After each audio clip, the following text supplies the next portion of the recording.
Так, небольшой обзор на кроссовки Salomon, модель X Adventure Recon GTX. Значит, этот обзор прежде всего будет полезен тем, кто выбирает себе кроссовки через интернет и боится ошибиться с размером. Поэтому смотрите, вот тут есть размерная линеечка, вы можете сопоставить ее с другими размерами, ну, либо если у кого-то такой размер, то понять, что вот какой размер вам подходит. Я заказал эти кроссовки не совсем правильно, выбрав размер, потому что на сайте было написано, что нужно брать конкретную модель кроссовок на один размер больше. Соответственно, что я и сделал. Я взял европейский 47, нужно было брать все-таки европейский 46. Как видим, здесь американская размерная линейка это 12,5, я ношу обычно американскую 12.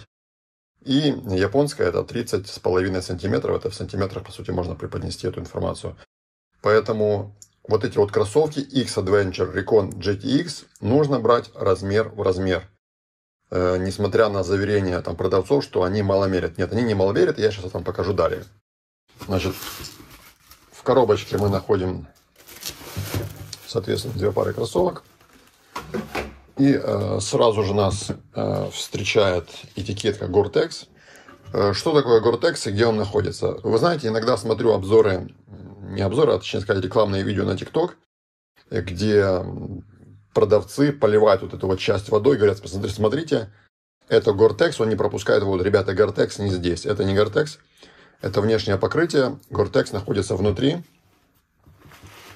Сейчас я вам покажу, где здесь Gore-Tex. Видите, вот эта вот блестящая поверхность, вот. Или не, вот видно, да. Вот это и есть Gore-Tex. Это такой внутренний носок, который, собственно говоря, и выполняет функцию мембраны. Он выпускает наружу из ботинка влагу, которая у вас образовывается, когда там вы ходите. В любом случае, нога испаряет какую-то влагу. Но внутрь он влагу от дождя, от луж он не пропускает. То есть, по сути, это мембрана. Вот там ее видно. Светлого цвета. Она, видите, подшита к основной части. То есть, это такой, знаете, носок, который вшивается внутрь. Так, давайте я сейчас вытащу стельку, и мы изучим внимательно стельку. Как видим, на стельке есть гордое название Ortholite. То есть, как бы предполагается, что стелька ортопедическая. Ну, это, может, это фирма Ortholite, которая выпускает ортопедические стельки. Но, на самом деле, это самая обыкновенная стелька из какого-то вспененного материала. Ничего общего с ортопедическими стельками она не имеет в принципе. Сейчас померяем стелечку, чтобы точно убедиться в длине стельки. Напомню, на коробке было написано японский размер 30,5. Сейчас попробуем. Совершенно верно. 30, ровно 30,5. Поэтому, когда вы видите японский размер, имейте в виду, что японский размер это четко длина стельки в сантиметрах. Давайте посмотрим, что под стелькой. Так, белое какое-то основание. И, собственно говоря, также мы видим, как пришита сверху такая подстелечка к мембране Gore-Tex. Ярлык на оригинальных кроссовках выглядит вот так вот.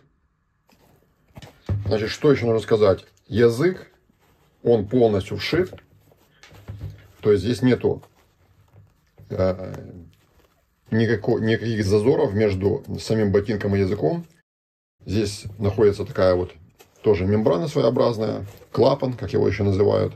Соответственно, вода, если сюда у вас попадет, она не попадет внутрь ботинка, потому что язык полностью вшит. Так, ну и давайте пробежимся по самому кроссовку. Значит, что примечательно? Давайте начнем с передней части, здесь самое интересное. Вот этот носок, он резиновый, достаточно такой твердый.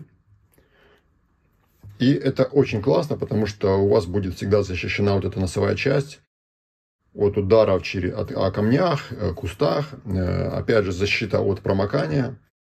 Это просто супер. Далее, кожаная вставка. Носит скорее такой декоративный характер. Хотя, в принципе, она продолжается, как видим, вдоль всего кроссовка. Поэтому, возможно, это еще дополнительная защита от воды. Вот этот материал, я не знаю, как он называется, но, судя по всему, это такой дышащий материал, который позволяет вашей ноге не задохнуться. Вот. И это традиционные соломоновские решения. Вот из какого-то тоже кожзама или даже, может быть, из нубука.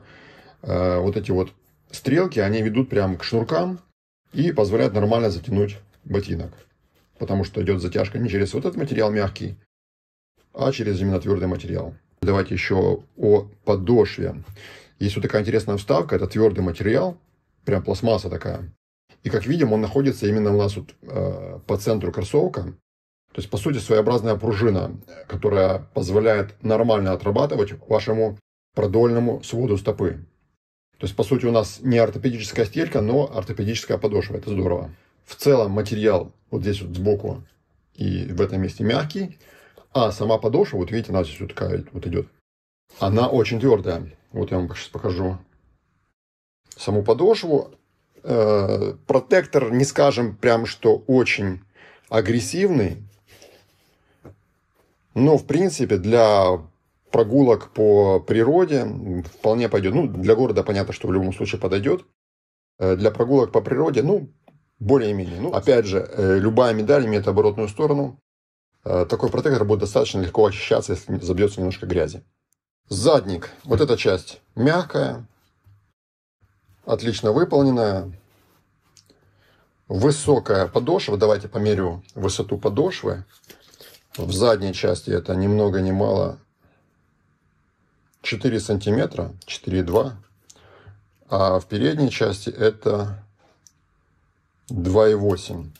То есть подошва, ну, учитывая, что здесь у нас идет подъем с этой вот резины, то, в принципе, все супер.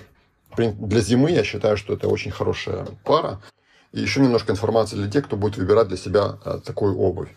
Если вы обратите внимание, то здесь достаточно широкая носовая часть. То есть, если у вас широкая стопа, или вы любите, когда здесь вот свободно по бокам, то есть, когда вас ничего не сжимает, то эта обувь именно то, что вам нужно, потому что, ну, просто супер, нога себя чувствует максимально комфортно. Они, кстати, похожи на какие-то, знаете, вот такие рабочие, типа ботинки, вот, но не лишены какого-то соломоновского шарма. Ну вот, собственно говоря, был небольшой обзор. Надеюсь, кому-то я помогу в выборе. Всего доброго, до свидания.